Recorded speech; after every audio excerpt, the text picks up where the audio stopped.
Minority or second.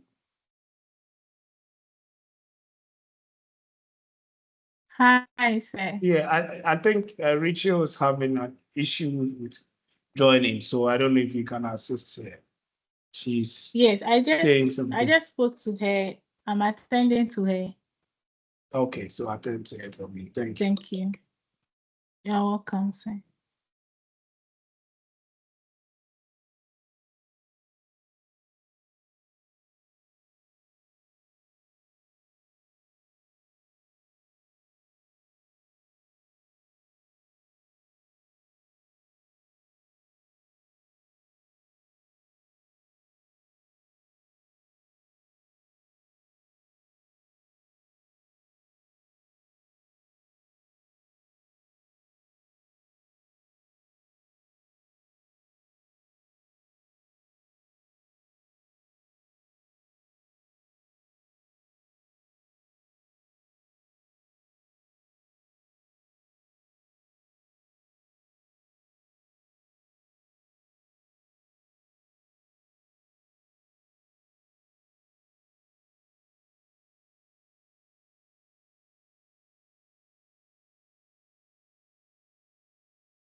Hi, good evening, everyone, and you're all welcome.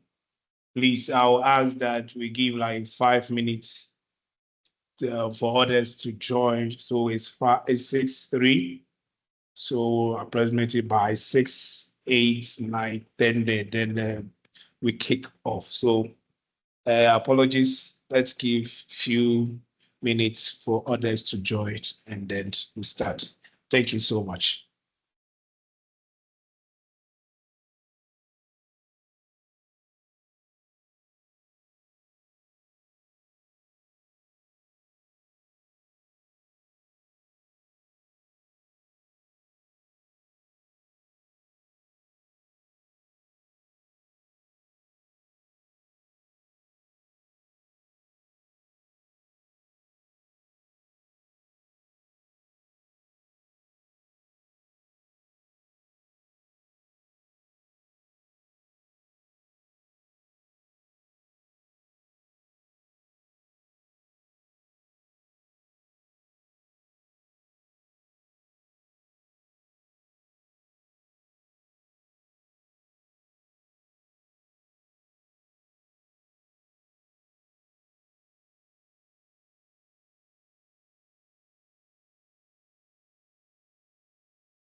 All right, please. I think we have 2 minutes to start. Exactly 6:10.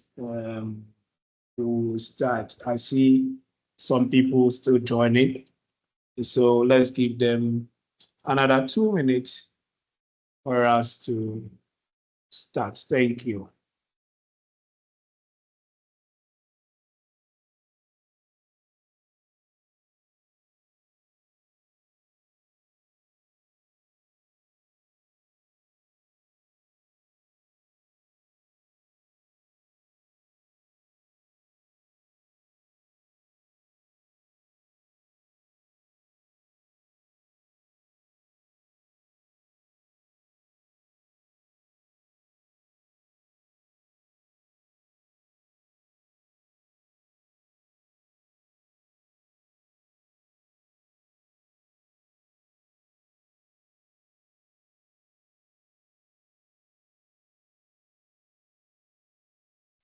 Point for Africa's biggest marketing minds and boldest tech innovators. Is an umbrella body that brings together all marketers associations or formal groupings across Africa. We are about 19 countries now, from South, Eastern, Western, and North Africa. We also believe that the future of tourism in Africa lies in the intersection of creativity. As hosts, we extend to you not only our facilities, but our culture, our people, our stories. So come and taste Ghana. Come and feel Ghana. On this note, CIMG and IIPGH hereby declare the 2025 TICON Africa and AMC conferences duly launched.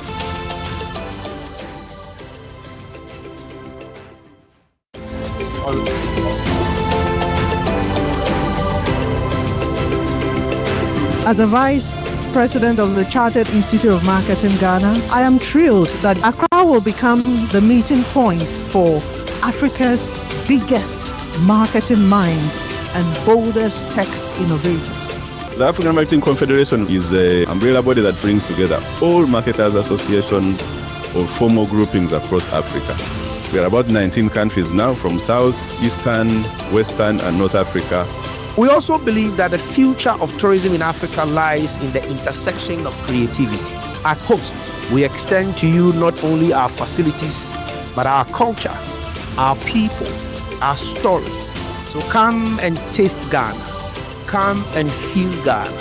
On this note, CIMG and IIPGH hereby declare the 2025 TICON Africa and AMC conferences duly launched. Thank you. Thank you so much, sir. Thank you. Thank you so much, and good evening to everyone, and you are all welcome for today's webinar on threats associated with emerging technologies. My name is Joseph Ebo Anand. I'm the head of awareness and training information security for IIPGH, and I'm going to be your moderator for today. So the program lineup for today, like I just did, welcome everyone, and then we'll have introduction of the facilitator, then we'll follow by a presentation by the facilitator, which is going to last approximately getting to an hour. Then we'll have a Q&A section where questions will be asked to come in, and then answers will be provided. Then it will be followed by a presentation by TICON Africa President, Mr. David Gowu, which will last about 10 minutes. Then it will be followed by a closing remark by the Director of Information Security and Data Protection of IIPGH, that is Alhaji Sharif Isa. Then we give vote of thanks, and then we call it a day. So to introduce the speaker for today, I'm now pleased to introduce our facilitator, Rachel Popola. Richard is a seasoned cloud and cybersecurity trainer and doubled as deputy head of information security and awareness, with extensive experience in helping organizations to build secure and scalable digital infrastructure. She has experience in the area of cloud, AWS cloud and cybersecurity frameworks and um, other unique qualities to guide today's discussion. So with much I do, please let's welcome our facilitator for today, Richard Popola. Thank you for having you. And we believe that today's discussion is going to be of much interest to you. Rachel, please, if you can hear me, kindly take the floor. The floor is yours now. Good evening, everyone. I hope you can hear me. Yes, you're audible. Okay. Thank you so much, Joseph, for the brief intro. My name is Rachel Popola. Yes. And today I'll be presenting on threat associated with emerging technologies. So before I start, I'd like to say something brief about what we already know about technology. That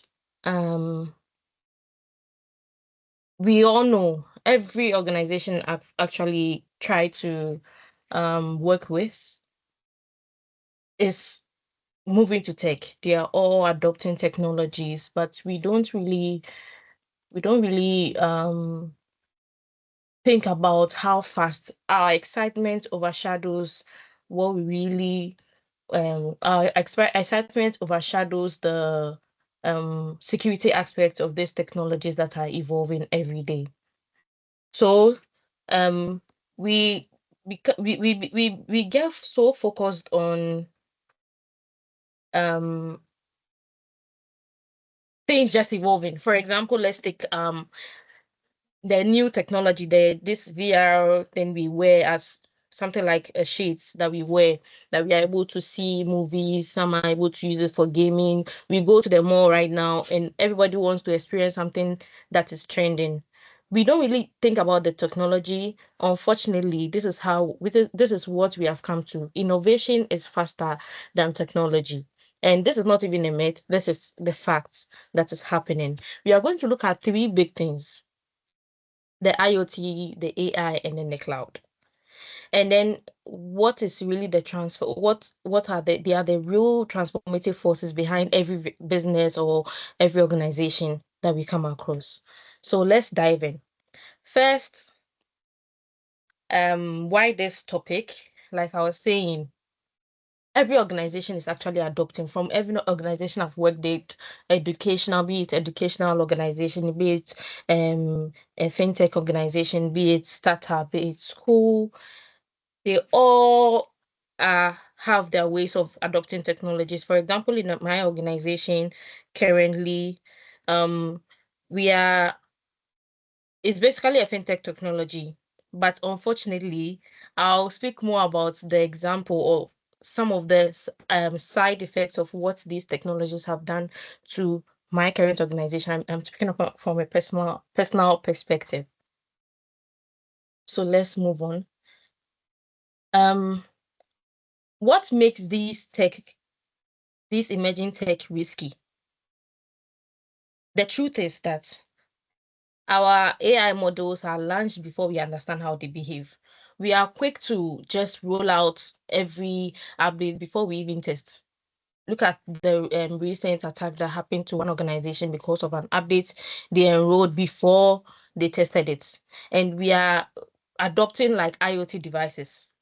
Everybody right now, in every home, basically in Accra that I know, in every home that I've been to, has some at minimum of like 4 devices, IoT devices, and then we have our cloud. Whether you are somebody who is not so much of a social media person, or you are somebody who is constantly on social media, one way or the other, your data gets found in the cloud somewhere. Probably because you are not a standalone person. You are not somebody who can live your entire life being alone, walking around alone, you're definitely going to work with some organization, and those data are going to be collected. Even if you're somebody without any social media presence, you have something. You have your Ghana cards, you have your MTN SIM cards. All these data that are being collected, you do not know where they are being kept. Most of them land in the cloud because of how innovative and how scalable the cloud system also is, and also how affordable they can be.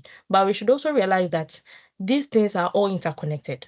From these big three things, this IoT, the AI, and the cloud, they are all interconnected. And that makes this human trust in automation being exploited. That even makes us more vulnerable as human beings to be exploited. So IoT in a nutshell. Why IoT in a nutshell, and why is it vulnerable? The Internet of Things that we see, when I say Internet of Things, I mean every device that is able to talk to each other is an IoT device. Your mobile phone that is able to connect to another mobile phone, your PC that is able to connect to your mobile phone or another speaker somewhere, every device that is able to accept data is an IoT device. Even your refrigerator, your microwaves, your remotes, these smart remotes that we have. Now we have this thing ladies wear, contact lens that have these, they're able to scan, I think the retina tells them the level of moisture and stuff like that. All these are IoT devices because the world is innovating. But the thing is, we shouldn't let the excitement take our minds off the threats or the security aspects, the what we really need to think about with the IoT. So many of these devices, they come out as cheap to manufacturers and designers for convenience, but not necessarily for the security aspects. Most of these IoT devices that we find, even in hospitals, most of them, most of the time, it's either they are overlooked and not get updated, they don't really encrypt our data properly, or they are rarely asked by probably who is accessing me on and why are they even accessing me. That is with these IoT devices.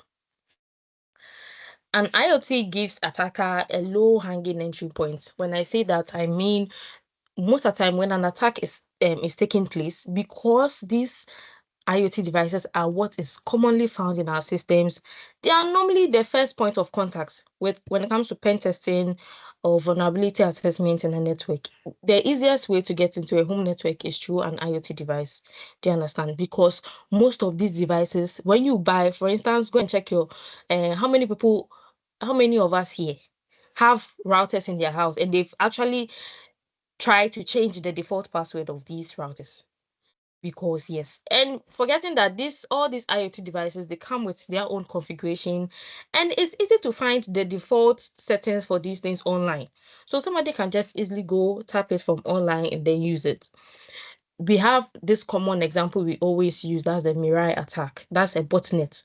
That's when a lot of IoT devices were hijacked and was controlled by somebody to still malicious or to cause DDoS attack. That is to cause systems not to be able to be responsive to services at that moment when they needed them. I remember I went to this, what's it called? This hospital. First, I went to a hospital and then they had this smart temperature sensor. The sensor, this sensor can easily become a backdoor because I was seeing so many of it. I don't know whether it was a discount they got from another organization, not to shade them, but I was seeing so many common sensors, and the way it was a smart center. So the way they were trying to translate the data, it was when I think they were experimenting it on at that time when I saw it, when they put it in your ampeg, the data would just automatically collect it. They will see it reflecting, like projecting on a dashboard, like that. And it was fun. Do you understand? But do we actually train these people who are using these devices on the security aspect of what they're actually doing? Because in the long term, whatever that gets into the internet can be retrieved by anyone who is really hungry to take them out. So, and it's not like they were hacked though. If this thing should go out, this data on people in the system should go out. It's not like they are being hacked. No, they actually invited them because you've actually kept it on the internet for them to have access to it, basically. So now let's talk about the risk mitigation. That is securing these Internet of Things that we are talking about. What we can do. Let's start with the basic things. Whenever we receive or we come across these IoT devices, yes, they are fun. Some are very affordable, they are cheap, and they make our lives easier, to be honest. I use some to make my lives easier. But we should start with the basics. We should try to change the default credential. For example, this what's it called? I'll use the routers, those Wi-Fi's, the ones we used to connect to the internet. We used to access the internet as example. They mostly come with some keys. You understand? And the keys are written behind them, or sometimes they'll tell you to just log in into an unsecured site, and then you are going to find the key. Knowing this, there are so many people who have access to the same key or might be using the same key or a similar key like what you are doing. All what they need to do is to just go to the internet, make a lot of research, they'll get the default credential. So one of the worst things you can do for any of your devices, IoT devices that you're using in your house, is to still be keeping the default credential. Then you have to segment your IoT device from the core systems. When I say separating it, I mean the way you use your house network. For instance, if you're somebody who likes to invite visitors to your house often, you should make it a point to have a separate network for what your family uses and what outsiders will also tap from. And also make it a point to regularly update the firmware. Like regularly make sure you are updating the firmwares for them to be on their latest, on their best model or their best. This would ensure that we are actually limiting device privileges. Do you understand? Because you have a centralized network where probably you all connect to one router everybody is using. Then the same network is what your IoT devices are also using. So it's better that you have a separate network for just your IoT devices and have one for your personal use. Because these IoT devices, no matter what we do, they have their own vulnerability, and you can't also, due to how portable they are, it's difficult. It's difficult and sometimes not realistic trying to configure these so much settings on them and stuff, because we want to actually, the reason for these IoT devices is to make human lives easier. You understand? So everybody wants the comfort, everybody wants the easy, how easy it's going to make their lives. Now, if you're telling them that, oh, this IoT device, before you can use it, you have to do this, go through this, it will discourage so many people. And actually, these people, the industries that are making these IoT devices, what they are looking for is, yes, they are trying to give people comfort, but they also need their money. So for you to protect yourself, it's better to get a separate network for your IoT devices and you use a separate one for your internal or your personal stuffs. And then let's talk about another big thing, the AI. The AI is actually the double-edged sword. There is the good and there is the bad. We love AI. I love AI. Our email filters, our WhatsApp business Meta AI, our Facebook AI, our LinkedIn AI. Right now, AI is integrated into so many things, so many things that people are literally forgetting how to write their own emails because of AI. But the same power that AI makes, like the same power that makes AI helpful, also makes it dangerous. The same way AI is so helpful is also the same way that it makes us very vulnerable. Do you understand? It can generate very, very, very convincing deepfakes, or it can really impersonate. It's good at impersonating other people. Do you understand? You can literally some people are good at prompts, AI prompt, putting in AI prompt to generate something you might never even have imagined about, just to get to a point. You understand? And it's also people also use this AI to automate attacks. and even bypass detection systems. Just imagine if you are trying to detect, for instance, some threats, and you are using AI to bypass this detection system. That should tell you that we have some a concern, like we really have a big concern to look at. So it's like you are basically training a dog to bite the owner. This is what I wanted to speak on. Where AI goes rogue, where does it become like a threat to human beings? An organization that I won't want to disclose their name recently did a layoff of some of their employees. It wasn't really a layoff, but it was something like that. It's basically a layoff of some of their employees because of AI. It was not like the AI usage was becoming too much. No, it was actually those people who were using AI had to retain their jobs. People that were not using AI, or people that AI could basically do their entire role, were being replaced. Now, whose fault is it? The company wants to save cost and be more efficient. So this is where it gets tricky. AI can help you to like level up, upskill. Looking at the numerous amount of data that has been inputted into this AI, you can get so much out of it. But when it's not being used correctly, it also becomes something else, something dangerous for us. Look at what this example I'm giving to you about people being laid off. For instance, you see, there are now so many AI. If you go on TikTok like this, some people are experts, I'll say, in creating AI generated content videos, I mean, and they look very real.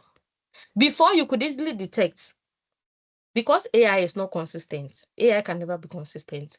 But even with that, with the way AI is improving, there are some generic photos that you see online that if you do not take care, it's hard to not to believe. It's very, very realistic. That is how AI, how far AI is getting to. So this is also should tell you that people's jobs are also on the line because of these things. So an AI powered phishing, instead of like one size fits all email, attackers will now use AI to scan social media and generate emails that sound exactly like an executive, a CEO, a founder in a particular organization. That's how creative or how creative people have gotten with AI.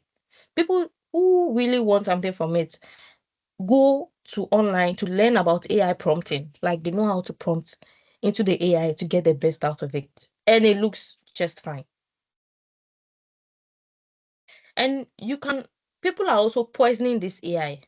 Do you understand? There are also people who are poisoning these AIs where attackers will now inject bad data during training to bias their behavior. Like you will not realize, but it's quiet, it's subtle, and sometimes it's even sad. But it is also here to stay. And people are adopting it. Businesses are adopting it because of how probably cost efficiency is going to make their work. Then let's talk about the risk that come with AI. The good news I want to tell us that we are not powerless because of AI. We are not powerless. We can demand transparency of how AI makes decision actually. Do you understand? And be careful what you input in an AI. I'm telling you, the number of data you put into an AI. Right now, you can go to, if I pick somebody's laptop, a person who likes to use AI, and I tell AI to generate everything about them, including where now AI is able to remember your previous chats. So you can when you get hold of a person's PC and the person is somebody who uses AI for basically anything, you trust me, you might get some data, some very confidential data that you are not supposed to even access, because and this AI does not guess. You actually fed AI, so you are basically training the AI to know you better. People converse with AI every day just to be friends with the AI, and the AI is also getting to know you better, and it's also a risk that we should take control of. You should also make sure that we train people. We train people about what they actually use this AI for and what they do not use. And we also need to continually test the red teaming of models. Do you understand? We need to perform vulnerability assessment. We need to be continuously testing these AI machine learning models to ensure that they are acting right, basically. The AI isn't a security tool by default. You understand? It's not something that was done by default, but it becomes one when we apply the right checks. We only need to know how to use the AI because the AI is a machine. It's basically a machine. Then the last big thing I would like to touch on today is the cloud. Why is the cloud a target-rich environment? Every data about us most of the time in the future is going to go to the cloud, is shifting towards the cloud. On this cloud thing, I love the cloud because it gives flexibility, the speed, the cost efficiency, the redundancy. Do you understand? It does so many things for us. But here, what people forget is it also gives attacker a much wider field to operate on. If everybody is now uploading things onto their cloud, onto the cloud, they are giving the attacker more data to go through, like more wider field to play with. When I talk about the cloud, I'll use an AWS cloud. It's one of the biggest cloud providers in the world. One of the most common threats with this particular cloud platform is misconfigured S3 buckets. When we say S3 buckets, it's like where people put data, all kind of object data, could be an image, could be files, any kind of object data where it is being kept in. The kind of configurations around this bucket is misconfigured. And overprivileged IAM rules. If you're an organization that they are using these kind of cloud, let's say these cloud providers, you might realize that there is somebody who is always in charge of access management because of overprivileged IAM rules or exposed APIs, like access of it being exposed. These are actually not something that are very rare. They are very common. They are very, very common. And we can read online to see article, even recent one last month about exposed API. They often occur. These are not things that they rarely occur. No. And you might be thinking that, oh, these big companies, they are none of our concerns because their country, their continents are away from us. But no. You go there, you find your data. It's also part because it's a kind of supply chain. It's starting from small organization that's partner with other organization, and they are all making use of this cloud because of how flexible it can get. How many people are able to afford like physical storage to save all their files on-prem?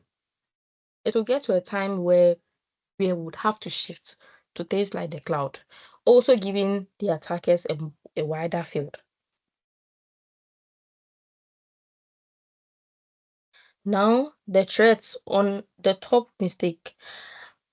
Assuming all our cloud providers, let's say the Google Cloud, right now, we know Google Cloud, right? Your Gmail is all part of the Google Cloud. So all your content that you are saving on your Gmail, know that it's being kept somewhere in the cloud in Google. So all these cloud providers, the Google, the IBM, the Azure, the AWS, and so many on.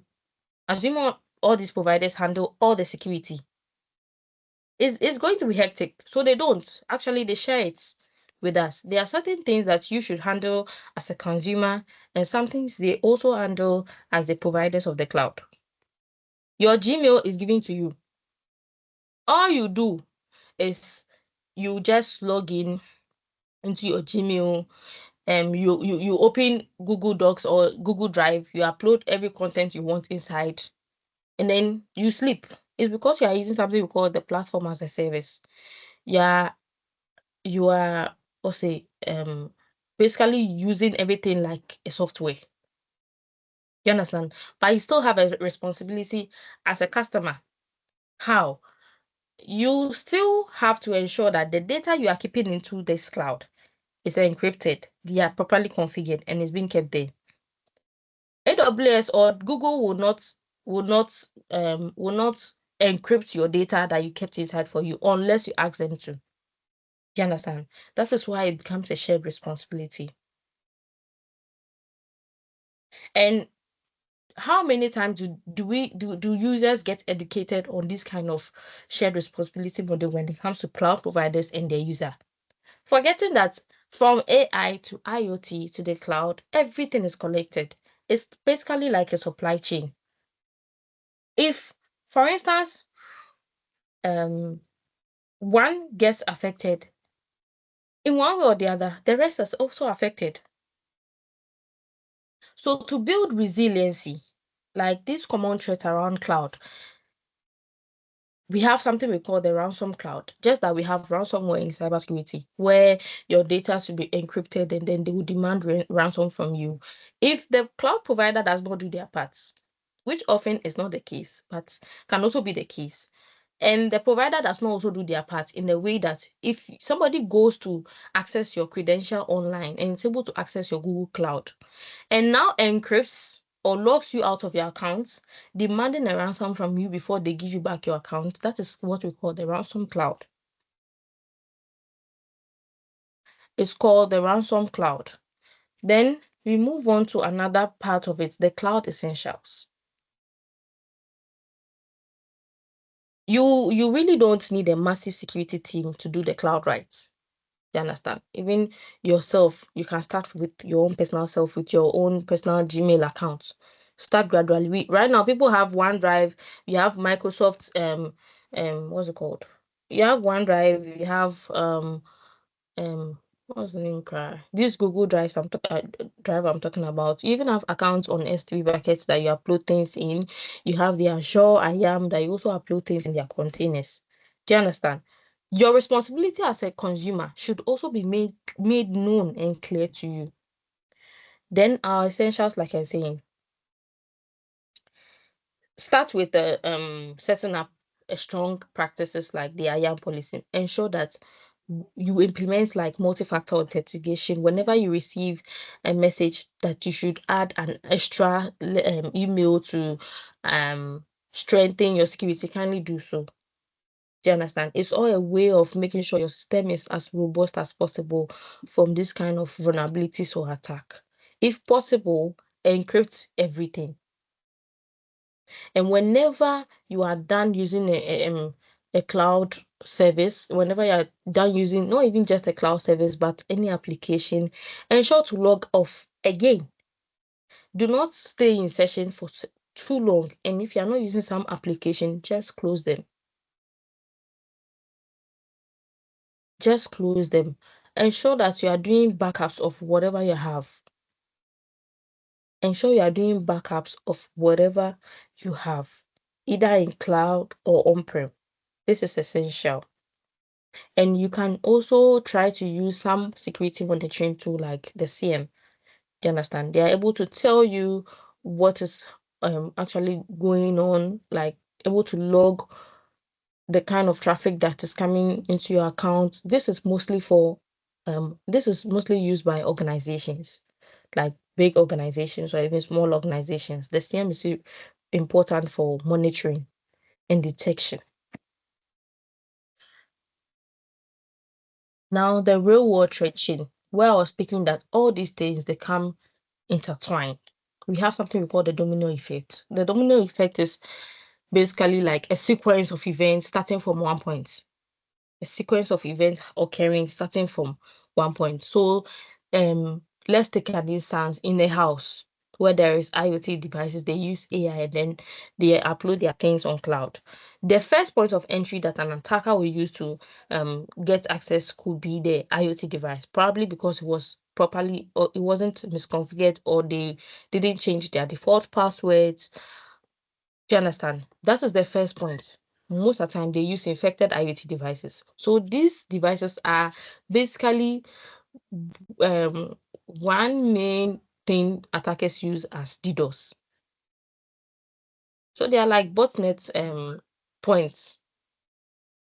And people then use, after they get access to the IoT devices, they then use the AI-driven attack mimics to mimic a human behavior just to avoid detection.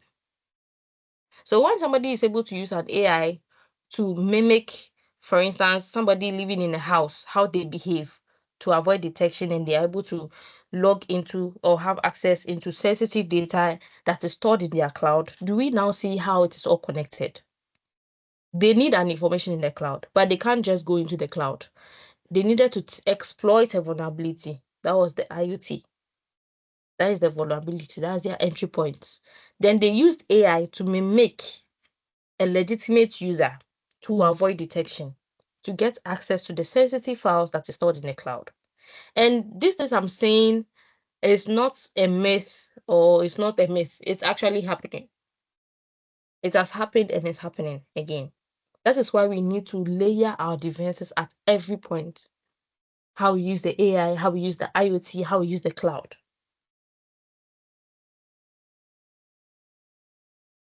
So as organizations, we need to be strategic.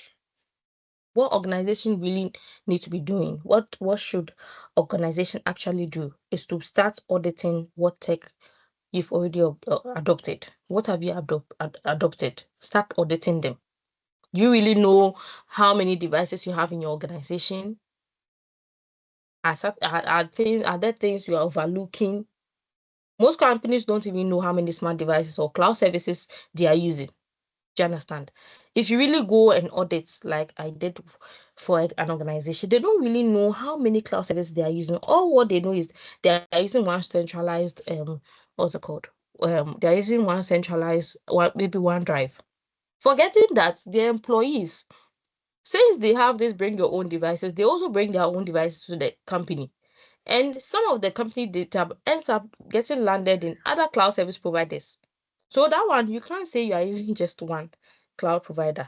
You should actually audit to ensure you extensively know how many things you are using, either an asset, an IoT device, or a cloud service provider.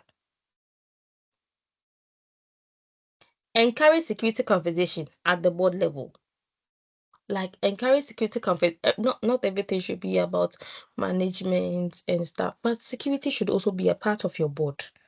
And make training is non-negotiable. Training is actually important. And as tech is evolving, let's not just focus on the excitement and how we can take advantage of it, how it's going to benefit us alone. But the security aspect, you actually need to train people. We always say training, but how many people make training the non-negotiable? Rarely.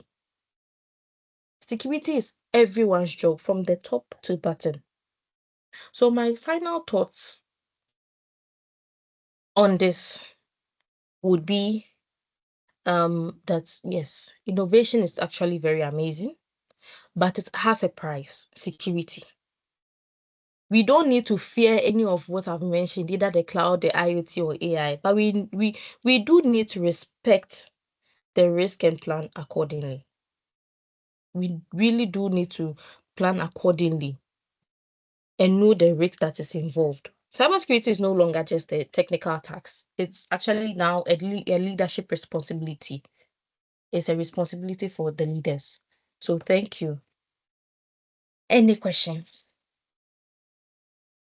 Thank you so much. Thank you so much, Richard. Thank you. It's quite insightful presentation, and we are so much grateful. So at this moment, I will ask that if you have any question for our facilitator, you can either put it in the chat or you can unmute yourself and then you ask your question. The floor is open for questions.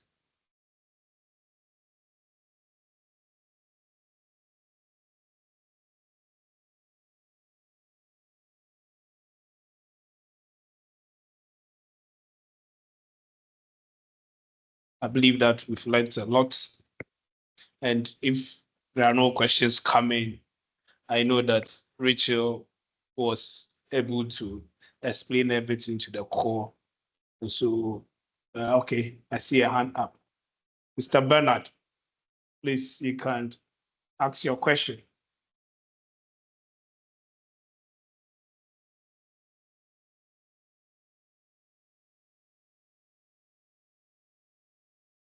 I think you can only type in the chat box. All right, okay. Please, I don't know if Dorothy or Sekafri can help us if we can on his mic for Yes. you. Or, okay. Okay, yeah, I'm audible now. Okay, good evening, everyone. Thank you, Rachel, for the presentation. That was very, very insightful.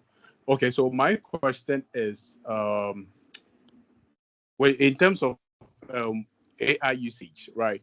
The security, the onus of security at this point probably lies with both the owner, uh, both the owner and the user, right? That is us. So, as a user, when there is a new AI application that has been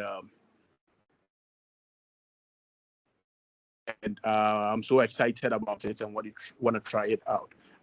Since your presentation says that we shouldn't let the excitement overshadow our security consciousness, right? What do I do to test the security of that particular AI before I feed it with whatever information that I want to feed it with? Thank you.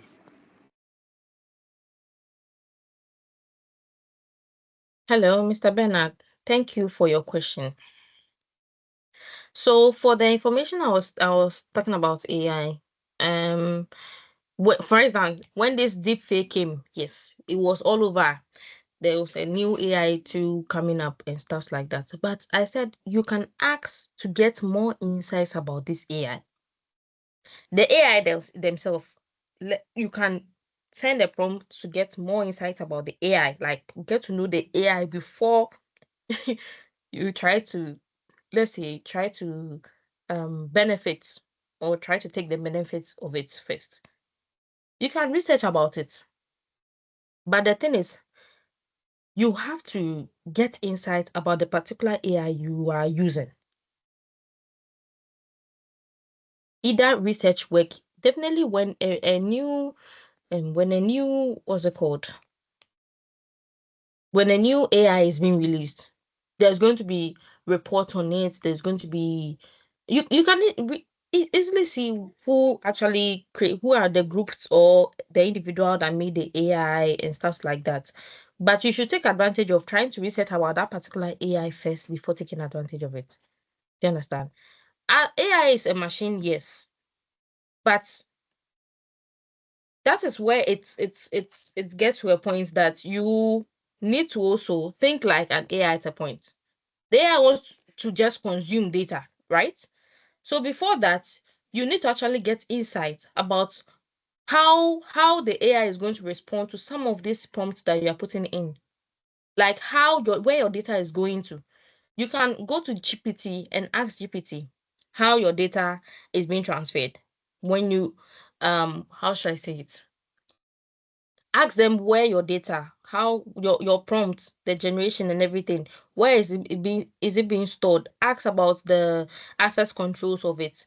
Can somebody somewhere, for instance, if I put a prompt here on GPT and then somebody somewhere is able to type in, or who wants to know about me types in and is able to give the other person somewhere data about what I've already fed the AI, whose fault would that be?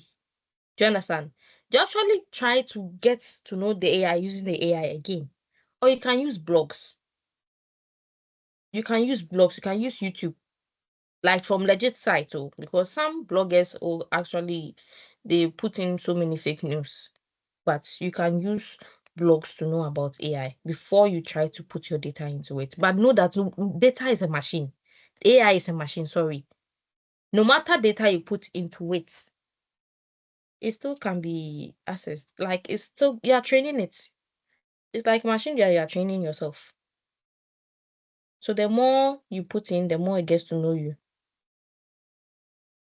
I don't know whether some of you have experienced you've used AI to a point where whatever feedback it was giving you was now so different. For instance, you can tell before, you could tell AI that 1 + 1 is equal to 2. It will tell you yes. You can also defend it that 1 + 2 and 1 + 1 is 4. And later you ask him, it will tell you it is 4. So though we don't really need to trust this AI because it's there to help us. It's a machine. That's what we should know. And it cannot be like a human being. But it gets to a point where it gets crucial when it gets to know too much about you. That is why AI itself will tell you do not put in personal information into it. Because it has no, like, there's really no restrictions. Do we get me, Bernard? Yes, please. Thank you. Thank you so much. Thank you, Richard. Thank you, Bernard. Please, the floor is still open for questions. Yes, I see a hand up. Hey, apparently it's a AI person. Mr. AI, please go ahead and ask your question.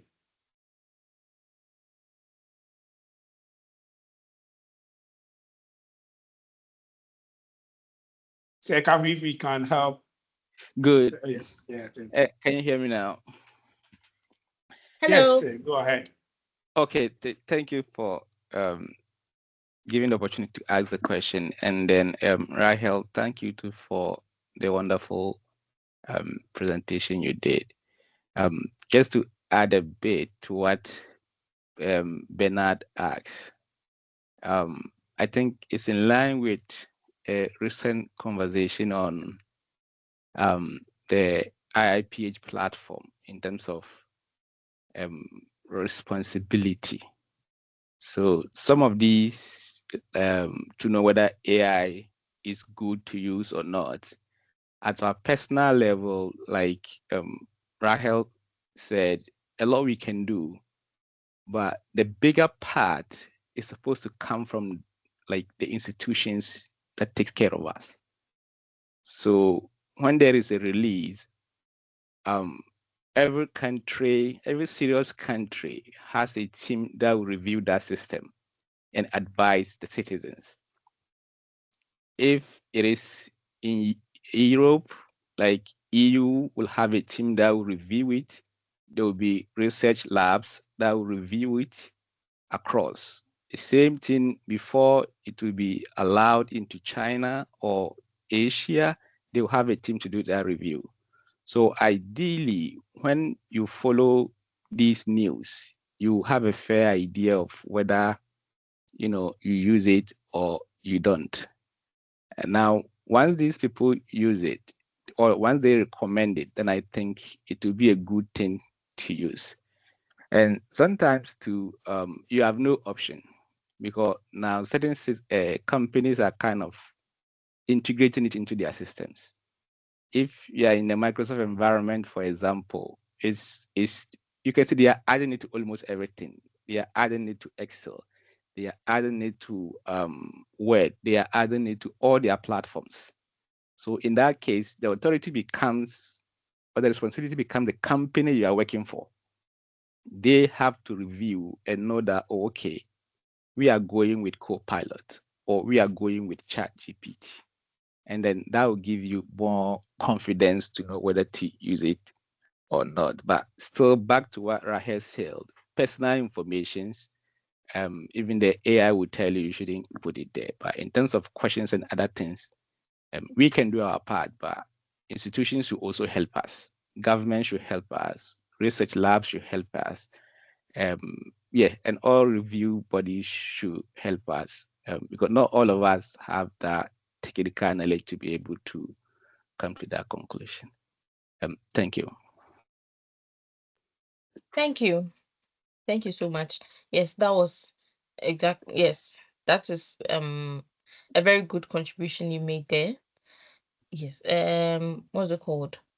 For some organizations that I know of in Ghana, the fintech organization, actually most of them are creating their own AI to train it, like to train their employees to feed them. For instance, with an organization I work with, they have their own AI. Aside this chat with GPT and AI, they are aware that the employees are using this AI and they know that the use of this AI is actually sending their own organization's data out there. So what they do is they are creating their own AI and then they are trying to encourage the employees to use that AI. But these human beings, you cannot really put restrictions on some things. It does not, to be realistic, you can't really force human beings to do certain things. Human beings, we are one of the most difficult people to handle. So when we understand that, yes, they can train their own AI, do you understand, to use so that the kind of data that is going out to be limited. But you can't entirely guarantee that nothing will go out.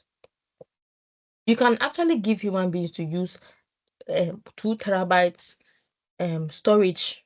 Do you understand? And they will still say they are very, very familiar with their already known long time cloud platform somewhere that is just 500 MB and they'll use that one. Do you get it?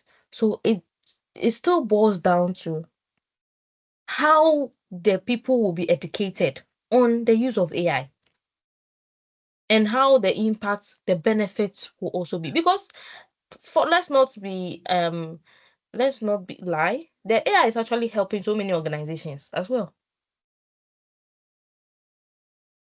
The only thing is the personal information limits the kind of personal information you put to AI. Limit the kind of personal information you put to AI. That is it. Thank you, Kwame. Thank you so much, Kwame, and thank you so much, Richard. Please add them more because we have some. I think I have 1 minute for questions, and then we'll proceed to our next on the agenda. So, one more question. Yes, I see a hand up. Mr. Combat. Please, if your mic is open, you can ask your question. Okay, so I see that we've been discussing about safety concerns. So, but I also do know that we can self-host some of these systems as in locally first, because I know that we can, with Llama like this, you can actually self-host it for your own and then to run it and keep that, let's say, I'll say sandbox it inside maybe just your own local systems. So that's it. So that kind of data, would you still be considering, let's say, the exposure of personal information if you are self-hosting it? Maybe you sandbox it in an environment whereby it does not have access to the open web. Oh, if you're able to personally, so thank you. If you're able to personally like secure your self-hosted data and you are ensuring that you are very sure that it's not transversing across the internet and you are able, why not? Why not? But my own is I don't know, unless you're staying in a very remote area. Do you understand? Your medical your information can be exposed so far as you are connecting to this Wi-Fi, you are storing it in a file system that is always connected to the internet, especially the company's network. There are some company, their net okay. There are some company that they have their own network. Do you understand? Whatever that transverse on the network can actually be seen by the organization.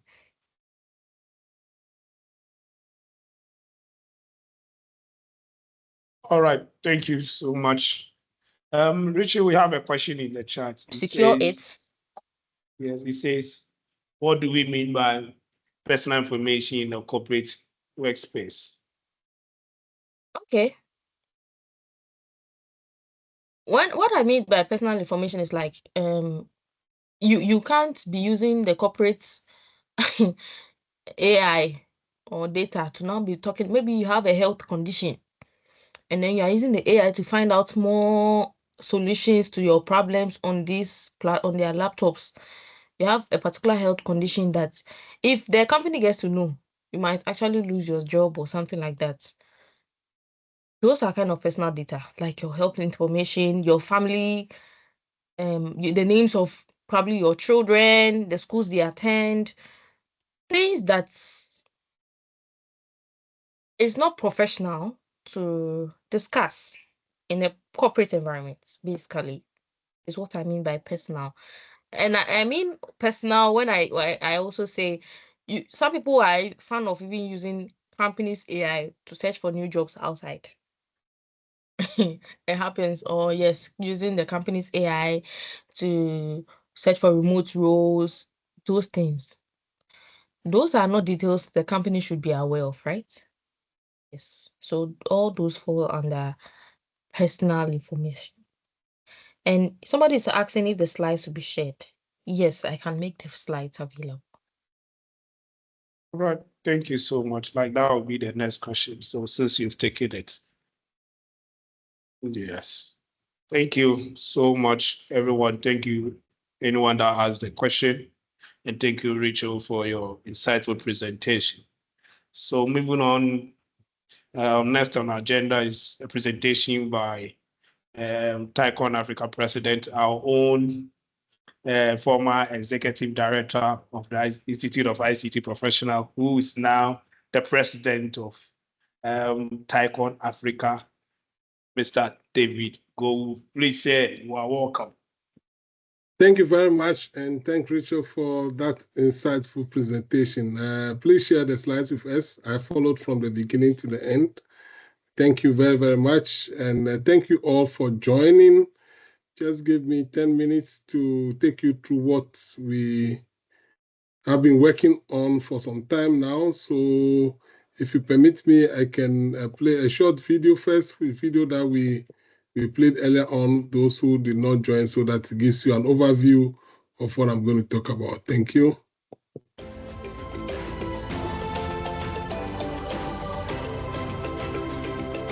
As a vice president of the Chartered Institute of Marketing Ghana, I am thrilled that Accra will become the meeting point for Africa's biggest marketing minds and boldest tech innovators. The African Marketing Confederation is an umbrella body that brings together all marketers associations or formal groupings across Africa. We are about 19 countries now, from South, Eastern, Western, and North Africa. We also believe that the future of tourism in Africa lies in the intersection of creativity. As hosts, we extend to you not only our facilities, but our culture, our people, our stories. So come and taste Ghana. Come and feel Ghana. On this note, CIMG and IIPGH hereby declare the 2025 Tycon Africa and AMC conferences duly launched.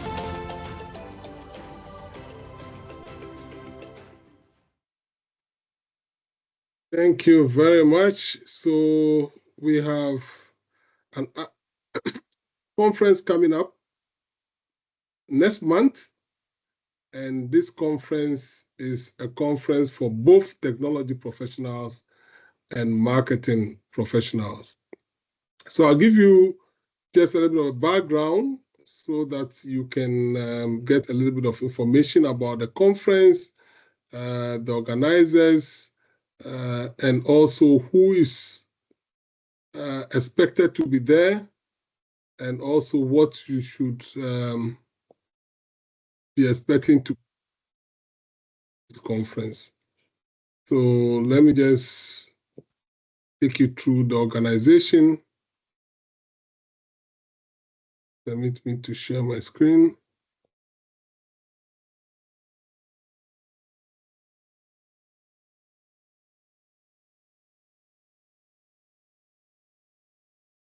Good.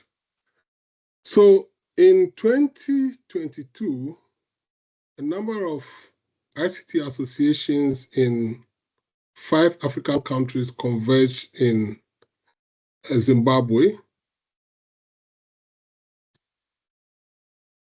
and deliberated on the possibility of forming a Pan-African ICT association, just like the way we have the Institute of ICT Professionals Ghana.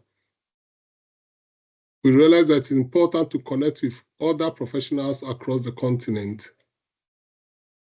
And we came together and formed what we call the TICON Africa. The name is TICON is Technology Information Confederation Africa.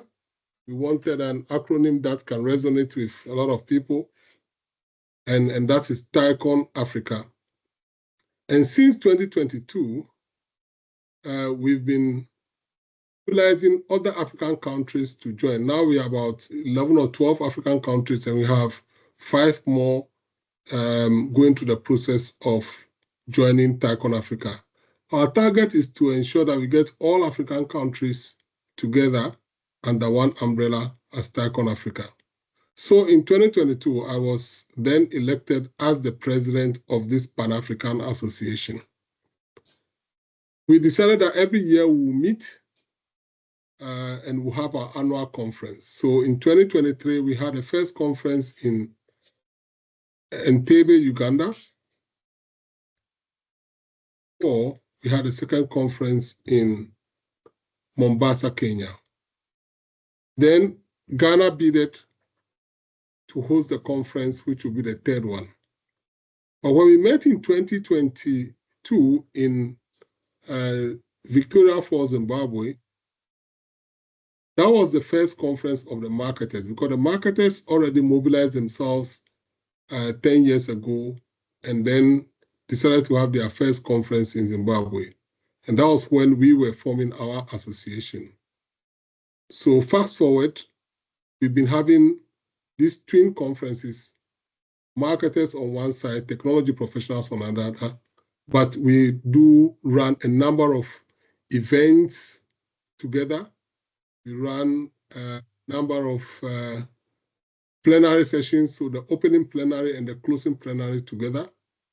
We have our separate conference rooms where we talk about technology, they talk about marketing, and people are free to move from the technology conference to the marketing and vice versa.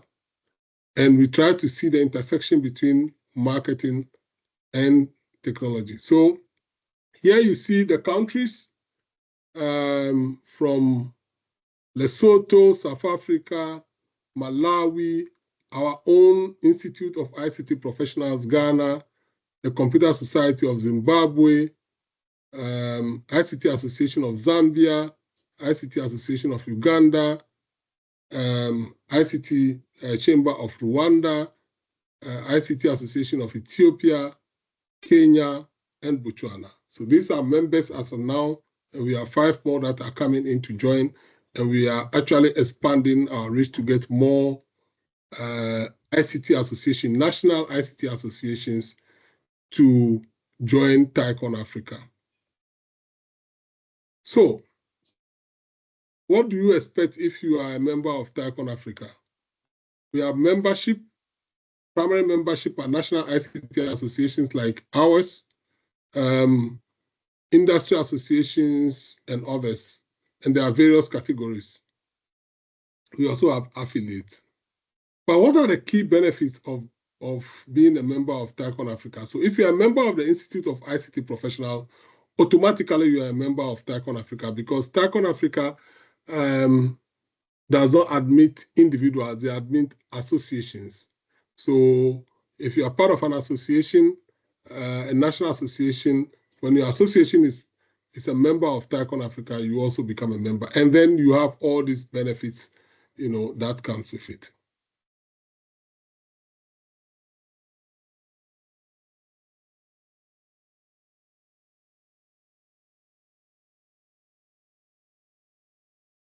So let's look at the conference. Now I've given you a background of TICON Africa, what we do, but let's look at the conference that is coming up next month from the 20th to the 22nd.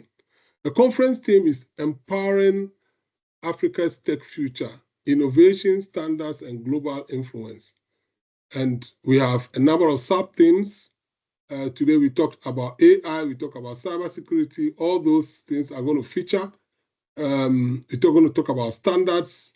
We're going to also talk about how Africa can position itself in this global village we live in, where there's so much competition when it comes to technology. How do we also assess our influence, so our global influence?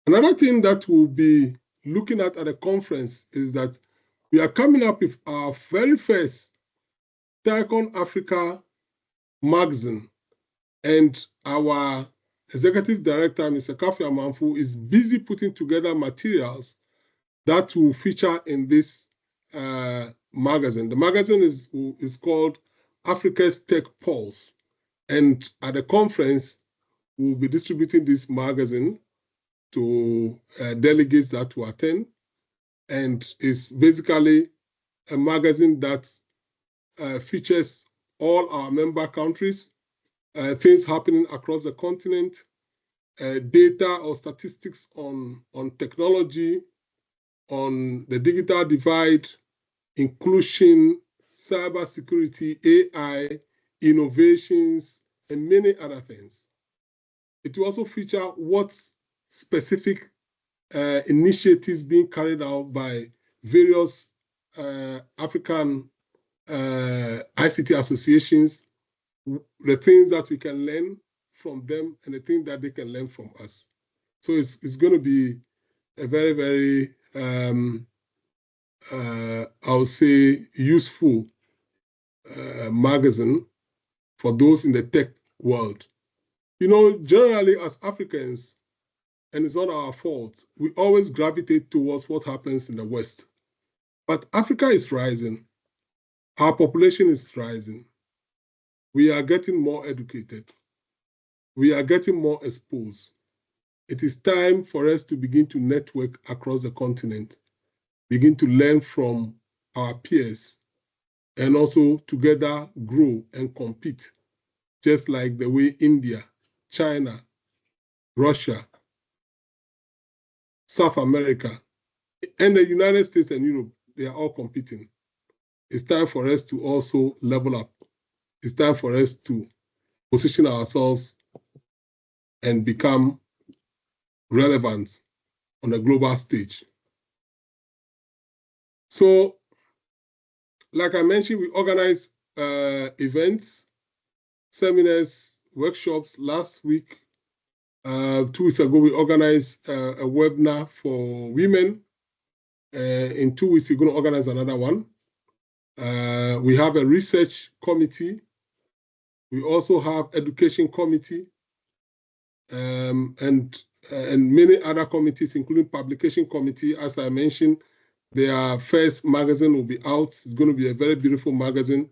I just finished my message as the president and sent it to the team. The team is in South Africa putting this together, and you really like it when you see it. Okay, so there are different chapters that are coming up in TICON Africa.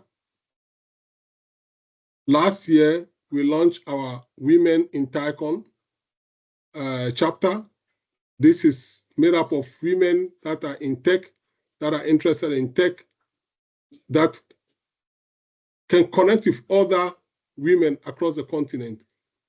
Remember, TICON main objective is to connect Africans, professionals in the tech space, to be able to connect with one another.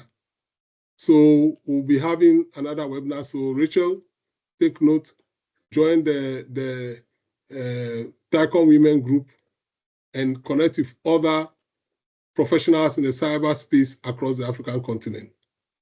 Then compliance. On this call, we had we discussed compliance. We discussed how technology is moving so fast and the need for compliance. And this is again another platform where we can compare notes when it comes to compliance. And then Africa is the youngest continent.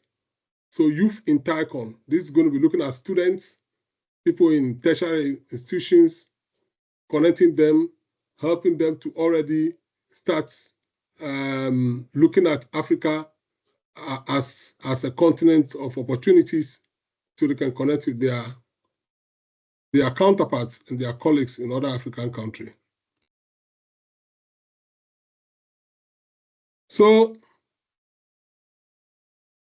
the last but not the least, which is very, very important, every year since 2023, we also have the TICON Africa Awards.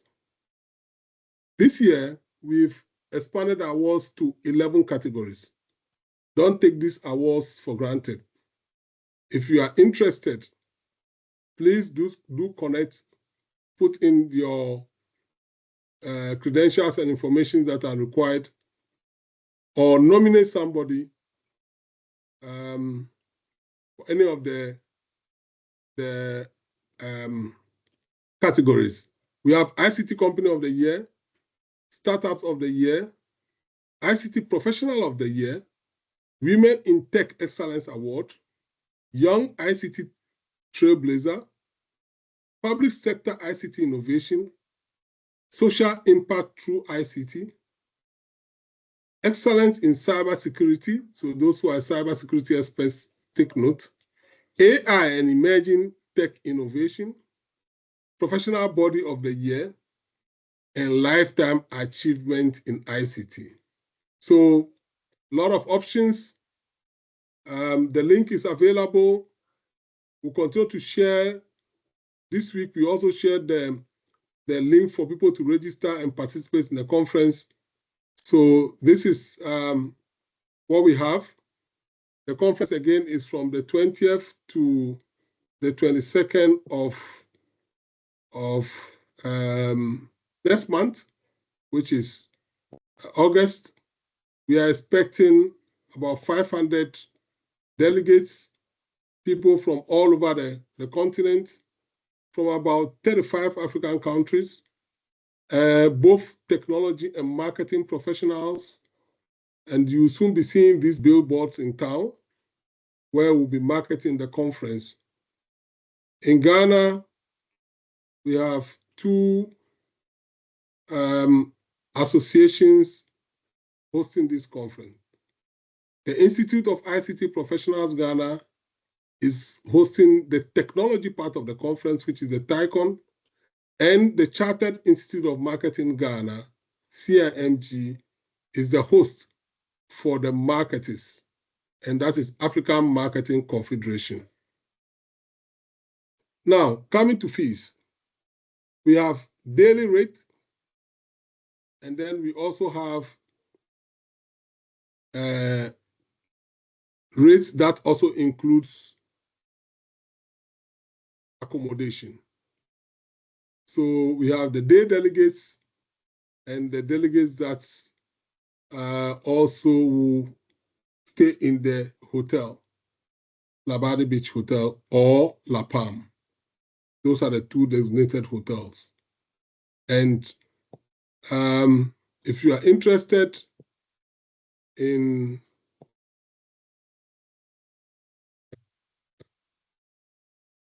$550 for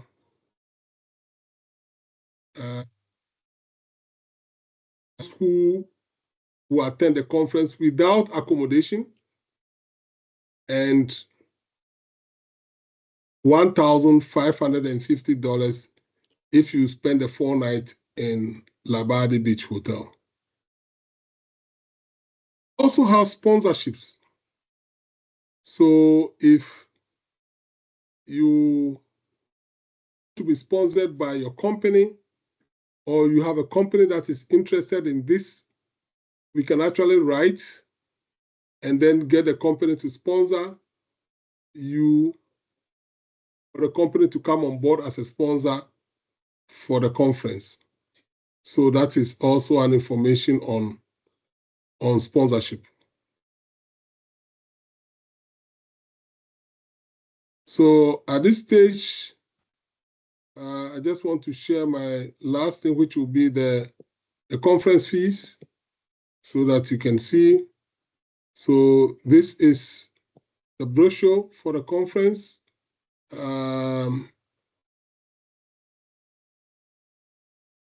And these are the two main Pan-African Association, the African Marketing Confederation, and then Technology Information Confederation Africa. These are the member associations, and then these are the fees. So if you look at this, if you are a company, we have packages for you: 2 delegates, 3 delegates, 4 delegates, 5 delegates, and 10 delegates, and these are the discounted fees. But for individuals, if you are individuals or groups, we also have the 2 delegates. For a single delegate is $550. 2 delegates, you have a discount of $100. 3 delegates, the discounts continues like that. And if you are a group of 10, you have you pay for 9 delegates and you get 1 for free. So that is what we have. We also have our local bank accounts where you can just pay into. You don't need to use your card or pay in dollars. You can pay in the CD equivalent into the local bank account. Thank you. Thank you. I don't know whether there are any questions. Thank you so much, sir. Thank you so much, Mr. David Gould, for making us so proud indeed. You are an asset to IIPGH and to Ghana as a nation. Thank you so much. Like he said, I believe you were able to explain yourself deep. And I believe that we've all gotten everything that you've said. And I'm going to be there. So I'm hoping to see all of us that are on this call to be there as well. Thank you, sir. Thank you very much. And if you need any information, you can reach out to me directly. 0242-773-762. I posted it in the chat, or you can also write to me, David, at ticonafrica.org.org. Thank you, sir.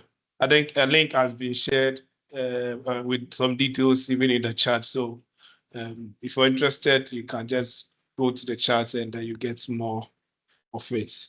Moving to the next item will be a closing remark by our own Director of Information Security and Data Protection in the person of Alhaji Isa Sharif to give us a closing remark. So soon we've come to an end. So please help me welcome Alhaji Sharif Isa as he give us the closing remark. Thank you, sir.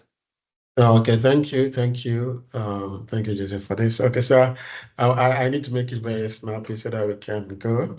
I mean, I just want to touch a little bit on the presentation, what Rachel gave to us, and I remember I was having a conversation with a family member, and this person told me that when that person is sad or needs to talk, she needs to talk to someone, maybe just to have advice, everything, she usually engages AI to have that conversation. And sometimes AI makes her laugh, etc. So you can see how people have taken AI to be a confidant. And a lot of conversation goes in there. And looking at the threat that Rachel discussed, it's a matter of being cautious of what we feed the AI with, because it can reveal us. That is the point here. And I mean, as Joseph mentioned earlier, at the opening, we do our webinars quarterly, and we continue to deliver our quarterly webinars, especially within the cybersecurity space. And we hope to see you in our next webinar. So if you want to join us, if you're a member of IIPGH, there is a link in the chat. If you want to join us, you can click on the link to join us. So basically, that'll be it from my side. Thank you, Joseph. Please, you can take over. Thank you so much, Alhaji. Thank you. And before I give my vote of thanks, I'll ask our facilitator, Rachel, if she has any final words for us. Oh, thank you so much for giving me the privilege to come and share my knowledge with you all. If you have any other questions regarding AI, the IoT, and the cloud, you can reach out to me. My name is Rachel, the same Rachel Popola on LinkedIn. So you can reach out to me there. On WhatsApp, you can reach out to Seth or Mr. Joseph. You get me. Thank you. Thank you so much. Thank you, Rachel. And I must say a big thank you to our own Executive Director of the IIPGH, Mr. Richard Kafi Amafo, and also to say a very thank you to Mr. David Gowu, who is the President of TICON Africa and the immediate past Executive Director of IIPGH, and to say a very big thank you to our own Director of Information Security and Data Protection, Alhaji Sharif Issa, and to our speaker of the day, Richard, for his insightful presentation that we've made. And then to all the audience that had their time to come and then listen to this insightful presentation. And I believe that your time was not wasted. We've learned a lot, and then we are going to impact whatever we've learned today in our daily lives and then in our corporate organization. Thank you so much, and it's bye-bye from the Institute of ICT Professionals Ghana. See you in the next quarter. Thank you all. Thank you. Thank you. Thank you.